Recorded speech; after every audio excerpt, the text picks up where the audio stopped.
Writing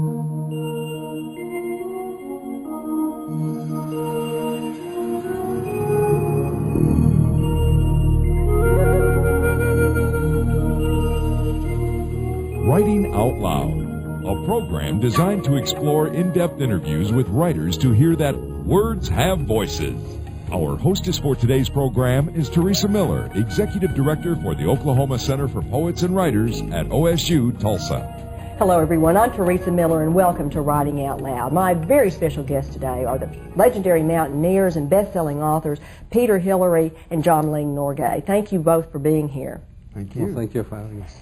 In 1953, your fathers made history, Sir Edmund Hillary, Tenzing Norgay, by climbing Mount Everest. What was it like for you as their sons, growing up with not only famous fathers, but heroic fathers?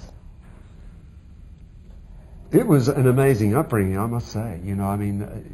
For a start, you found you're going to the airport and all of a sudden people are coming up and asking for autographs, and you sort of took that for granted. But I think the fact is that the adventuring didn't stop there.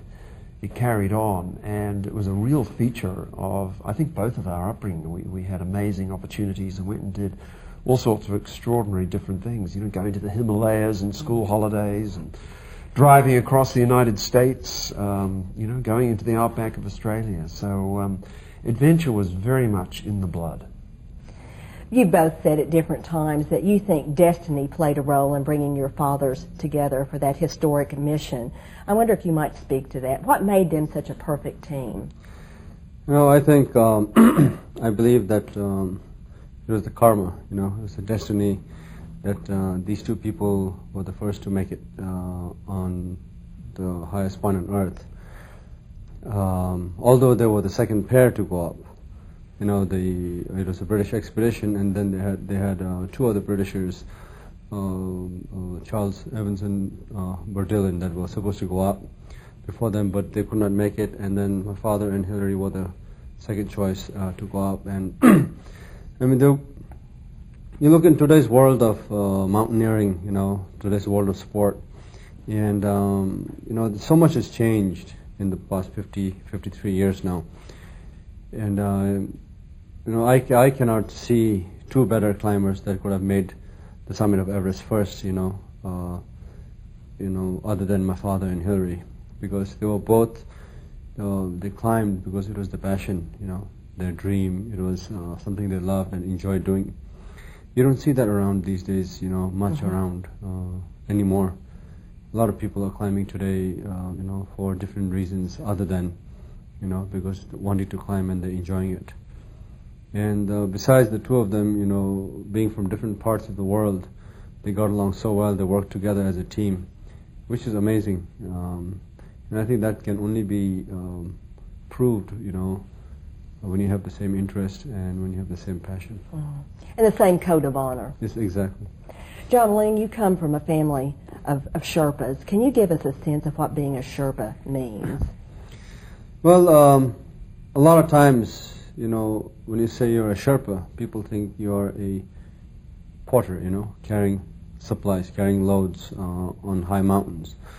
Well, Sherpas we are actually a ethnic group of people that live in Nepal. And, the Sherpa is also a title given to people who carry loads, who carry supplies to above base camp on high altitudes. And we live a very simple life in the Himalayas, in the mountains. We've always been amongst the mountains, lived there for almost 500 years now. Never climbed mountains for pleasure. Sherpas climb mountains out of need, out of necessity. And they continue to do so even today. So for you, climbing Everest wasn't about conquering Everest. No, you don't conquer mountains. Everest gives you a chance. Once in a while, it'll give you a chance to slowly get up to the top, and you have to get down as soon as possible. And because the mountain tells you whether you can climb it or not. You don't make the decision. And most Sherpas, like I said, we don't climb out of pleasure. We climb because it's a way of life for them. Peter, you made your first climb to the top of Mount Everest in 1990. In what ways was your expedition easier and maybe even harder than your dad's? Well, I mean, I think the most important difference was that when Jamling's father and my father went up there was a huge question mark. You know, could it be climbed? You know, in fact, physiologists of the day actually debated, could human beings go that high without wearing a pressure suit, because there's so little oxygen in the air, there's so little pressure. Mm-hmm.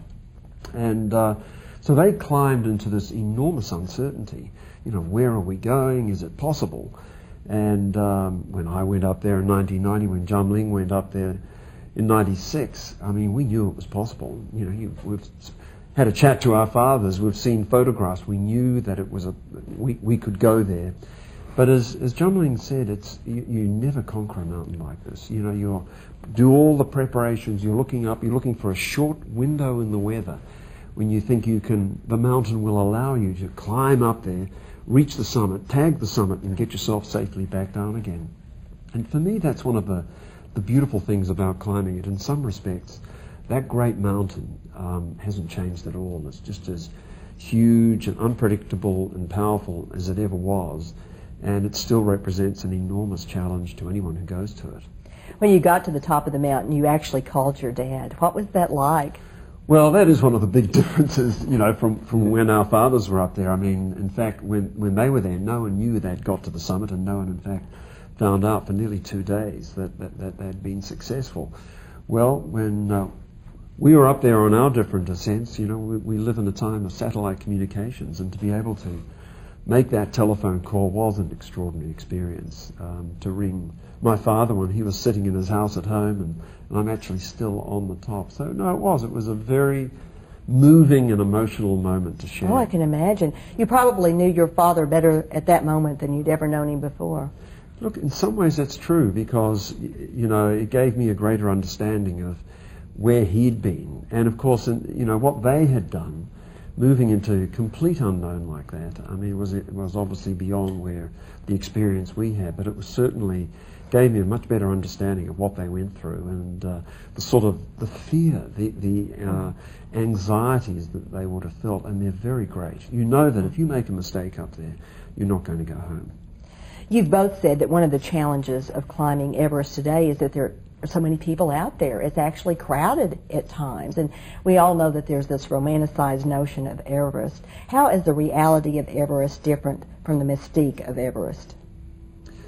Well, I think the thing is now there are larger numbers, of people climbing on the mountain. There's still actually a very low success rate, and I think people don't always realize that. And the other thing is that I think people often think, oh, people are reaching this summit every day, and not so. Generally, there'll be 2 brief seasons. There may be 3 or 4 days in which people actually successfully reach the summit, and that's all there is in the whole year. The other 360 days of the year, there's nobody up there. The mountain is deserted. And really, for most of the year, the mountain is unclimbable. It's just too high, the weather's too severe, you can't do it. And in that context, I guess when you get up there, when I did on the National Geographic expedition in 2002, there were about 30 of us from different countries crowded sort of onto the summit, this sort of festooned summit. But there was a wonderful sense of camaraderie. It actually was pretty marvelous. Even though it was much busier than when I'd been there before. Jamling, your father said that the reason he climbed Everest was so his children wouldn't have to. Why did you decide to go ahead and climb the mountain for the IMAX film Everest? Well, I guess I'm not a good listener. But good point. Yeah, no. I think my father, like most Sherpas, don't want their children to climb mountains. It's a dangerous way of making a living. And he said he climbed so we wouldn't have to. He wanted to give us the best education so we can continue our lives in some other careers rather than climbing. And, I think it's just my destiny that, even though my father discouraged me all his life from climbing mountains, especially Everest, took me as far away from Everest as possible, went to school in Wisconsin, worked in New Jersey, almost 9 years of my life I spent here. And ultimately, my destiny took me back. I went back to pursue my dream to climb this mountain. And I just, it's not that I wanted to climb this mountain because my father had climbed it, and I want to climb it. I think it was just something that it was meant to happen. I was meant to climb this mountain one day, just a matter of time. In your book, Touching My Father's Soul, very, very wonderfully written book, by the way, you tell about a tragedy you encountered on that 1996 expedition. Would you share a little of that with us? Well, actually, the worst disaster in the mountain's history occurred in the spring of '96 when we were climbing. We were climbing with the IMAX filming team, and there were too many people on the mountain that year. There were over 30 climbers going up in one single day, and there were a lot of inexperienced climbers. They were very slow, bad weather, bad judgment. A lot of human error was made that time, and I think a total of 14 climbers died that season, and 9 climbers died in one single night. And it was a terrible time to be up in the mountain. We were up at Camp 2 waiting for our chance to go up higher up, but we decided to wait at that camp because there were too many climbers going up. We did not feel it was safe. And at the end, we ended up rescuing over a dozen climbers, bringing them back down the mountain all the way to base camp and sending them home. It was a very, very sad time, in mountaineering history, for something to happen like that, especially with the loss of lives of climbers, and especially well-known climbers, who had climbed this mountain many times before. And I think one of the important thing the 96 climb showed was that you never take any mountain for granted. Did you ever think about turning back when you saw how vulnerable life could be on the mountain? Well, not quite. We did think about it. We were not forced to go up in this mountain. The producers, the directors, they never told us that we have to go and climb this mountain, we have to make this film. We were just given a choice whether if you want to come back, there's no pressure. And the choice was all ours. And, we thought about all the accidents that took place at that time. And we realized that, this is something that was human error. And bad weather also played some role. And we had a very strong team. And we were determined, we said that we will go up this mountain. We will climb this mountain the way we climb this mountain, with respect.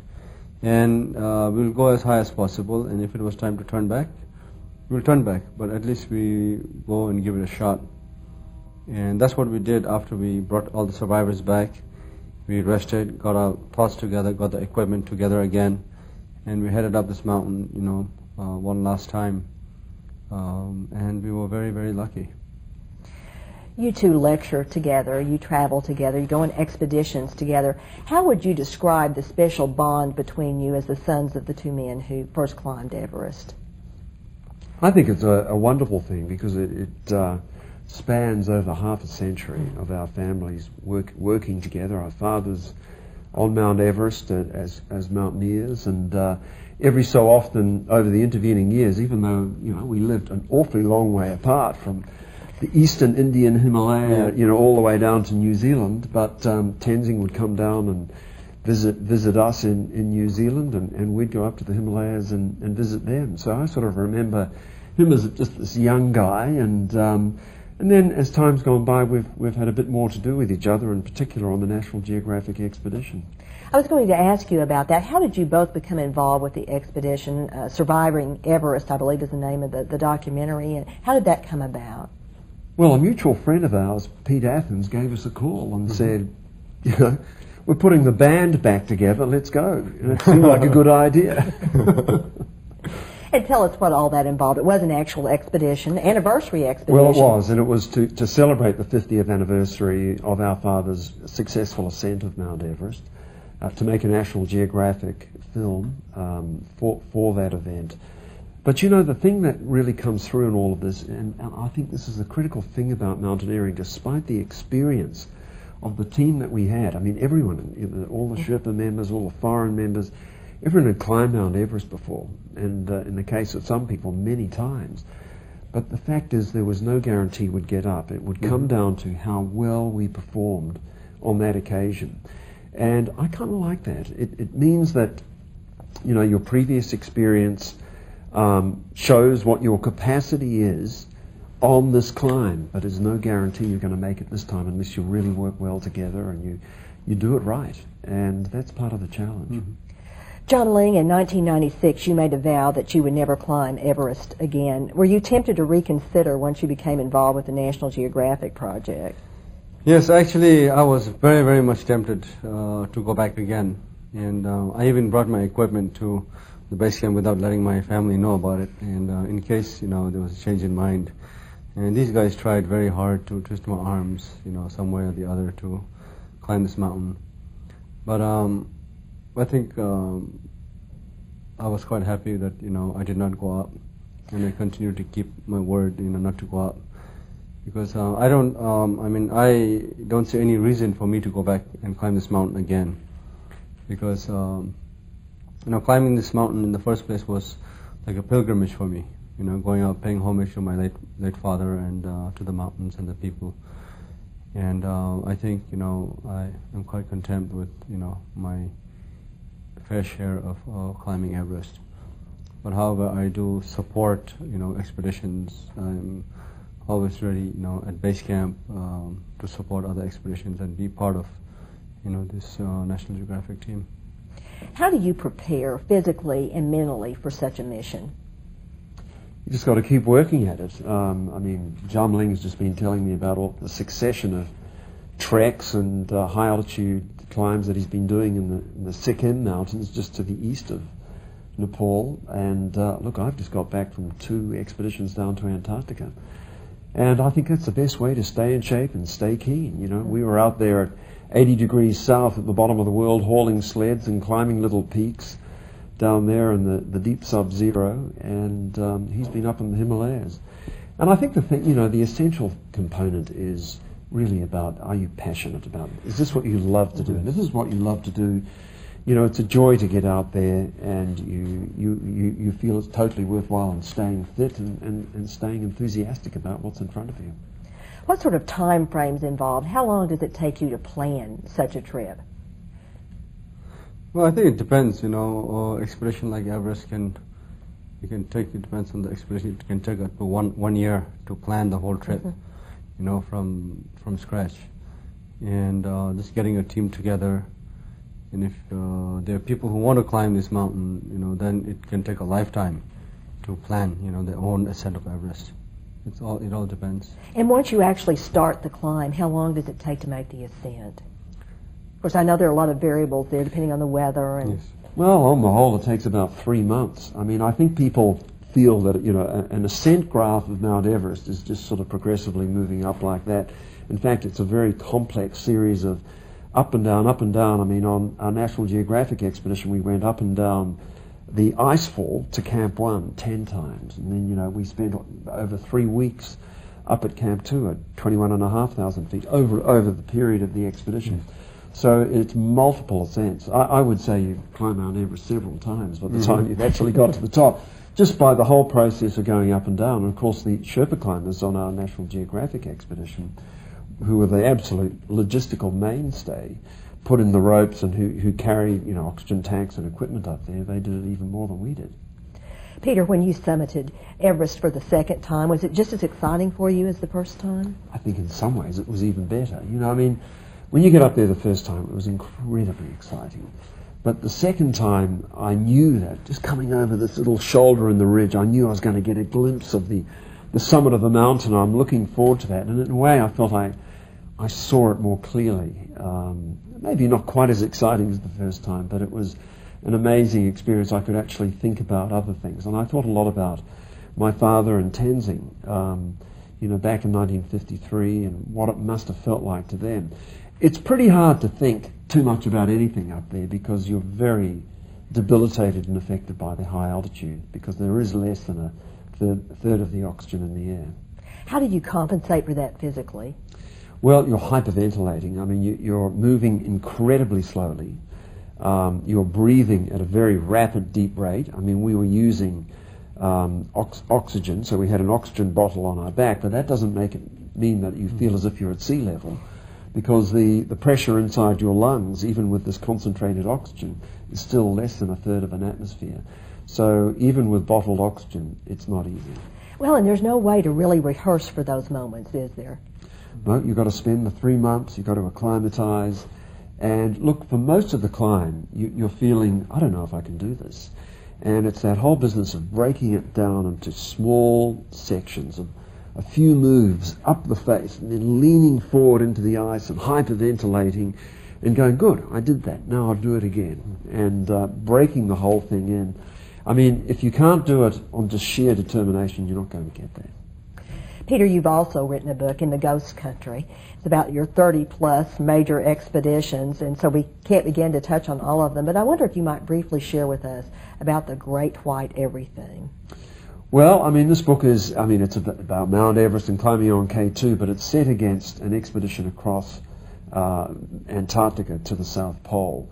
And it is an astonishing experience doing a journey like that. You're on skis, we were hauling sleds that weighed 440 pounds each, and there were 3 of us. But the thing that perhaps was most confronting of it all about Antarctica is a lot of the time you're out on this vast white plain. The katabatic winds that flow out from the high polar plateau flow over you with spindrift, and you can't see a thing. You know, the sensory deprivation is quite extraordinary. And you're just moving along as if you're rolled in cotton wool, and you are just relying on, the thoughts that are going around in your head to keep you moving, because you have no sensation of making any progress whatsoever. And so we used to nickname it the Great White Everywhere. What keeps you motivated to do all of what some of us would consider these dangerous things, living on the edge? I think a finely tuned selective memory. You get back from an expedition and you select out all the discomfort of the sore shoulders in the pack and the anxiety of wondering if you're going to make it through the storm and all that sort of stuff. And I think that probably helps. But I think, again, it's a sense of you love going to these places. And you enjoy the camaraderie of the team. I mean, sometimes it's better than others. I mean, in fact, on the Antarctic expedition, we didn't have great camaraderie. But generally, there are great moments up on a mountainside, a lot of laughter, a lot of great intensity. And I think it's those sorts of qualities that draw you back. How do your Everest expeditions compare to your other expeditions? Is there something still special about the climbing of Everest? Well, yeah, Everest is special. It's the highest mountain. It's an experience of a lifetime. But I think I always say that all mountains are dangerous. And I think it's the attitude that you go with on your different adventures that matters. Every adventure is different because you have different teammates. Even though I did not climb Everest with the National Geographic team with Peter, it was a great experience just being at base camp and managing the base camp to make sure that these people got the right equipment up. The camps were stocked. You have the responsibilities, and I think it all depends on how much you enjoy it. How has climbing Everest changed your lives? Look, I think it's a very important step as mountaineers, and it is one of the ultimates at the highest mountain on earth. So that's a very, very positive and empowering thing, I think. But on the other hand, it's sort of just another step in life. I mean, it would be a great shame if suddenly you said, well, that's it. There's nothing else left to do. There's always more things to do, and it's been an absolute treat. The fact that we've both climbed Everest, that we've got together over breakfast this morning, and we're talking about new plans. And I think that, in a way, changes your life. It makes you look forward. What are some of the things you are looking forward to, some of the big adventures? Well, it's a very long list, but but we're looking at an expedition for going up the Ganges River, and we were talking a couple of years ago about another one back down in Antarctica. So there's plenty of things to do. Are there any expeditions you've always dreamed of going on, but for one reason or another they just don't work? They just can't happen. Well, that happens. I think you've got to have lots of plans. Sometimes, that might not be the right time, or getting the right funding, or organizing the logistical access arrangements isn't going to work, and that happens. And you can't let that get you down. That's part of it. You know, if it was easy to go and climb Mount Everest, or if it was easy to ski a new route to the South Pole at the bottom of the globe, everyone would be there. It isn't. It takes a lot of planning, takes a lot of effort. What do you learn about yourselves on these expeditions? Because it seems to me a lot of this is about learning about what your limits are. I think that's really what it is all about. I think it is the people component, and in many respects I think Mount Everest is the stage where we go to have those inward-looking and sharing experiences. You know, it's the stage where we share things between different climbers and we learn a lot about ourselves, and I think that's one of the great values of it. How do your families adjust to this lifestyle of yours? It's got to be hard for them. Well, yeah, it is. I mean, you know, I'm away from home almost 9 months out of the year. You know, most of the time in the mountains or guiding in the mountains, and it's tough life, you know. But I think you know, your family sort of learns to adjust, you know, to a certain point, letting them know, okay, well, he's out there, you know, enjoying what he does, but to a certain limit where you are sort of safe, you know. Because I think like one of the reasons I stopped climbing Everest and big mountains and is the fact that, you know, you have your family back home. Mm-hmm. You know, you're climbing the mountain, fine, you know what's going on up there, but your family is back there worried 24 hours. You're always constantly worried, you know, your family members, wife, brothers, sisters, whoever. And you know, sometimes you look back and then you say, well, you know, I think, you know, I'm being selfish, you know. Once they've done it, why should we repeat this all the time? Mm-hmm. And you look back, you know, at especially your wives, you know, who are like worried all the time. You have family members always worried, praying for, you know, that nothing happens to you. And although you know that you're safe up there, you're doing fine, you never know what's going to happen. It's just that keeping these people, you know, your loved ones, less worried. Well, Jamling, thank you so much for being here. Peter, thank you for being here. And thank all of you for joining us on Writing Out Loud.